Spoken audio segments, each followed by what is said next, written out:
आप देख रहे हैं क्राइम डाउन न्यूज़ HD। खबर शामिल करते हैं हाफिजाबाद से। क्राइम रिपोर्टर सैयद वसीम शाह की रिपोर्ट के मुताबिक एडिशनल डिप्टी कमिश्नर फनास हामद नासर गुराया ने कहा, पोलियो एक इंतहाई मुतअद्दी मर्ज है जो पोलियो वायरस से होता है। 5 साल तक की उम्र के बच्चों को अपना शिकार बनाता है। ये एसाबी निज़ाम पर हमलावर होकर फालिज और मौत का सबब भी बन सकता है।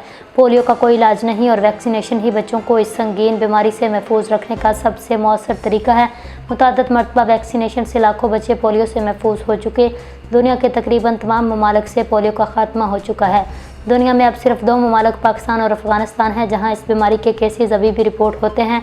इन ख्यालात का इजहार उन्होंने सिंधमा तारड़ में इंसदाद पोलियो वैक्सीनेशन मुहिम की निगरानी करते हुए किया। उन्होंने कहा, पोलियो मुहिम एक कौमी टास्क है जिसे तमाम अदारों, माशरे के तमाम तबका फ़िक्र के अफराद ने मिलकर जिदोजहद करनी है। 5 साल तक की उम्र के बच्चों को पोलियो वैक्सीन के कतरे पिलाने का हदफ हासिल करना है। 5 साल तक की उम्र के 2,38,551 बच्चों को पोलियो से बचाव के हिफाजती कतरे पिलाने के लिए महकमा सेहत की जानिब से 998 टीमें तश्कील दी गई हैं जो घर घर जाकर कतरे पिला रही हैं। टीमों की सख्त निगरानी की जा रही है। उन्होंने अवामी हलकों से अपील की वो इस मुहिम के दौरान अपने बच्चों को इस मोहलिक बीमारी के खिलाफ कतरे ज़रूर पिलाएं।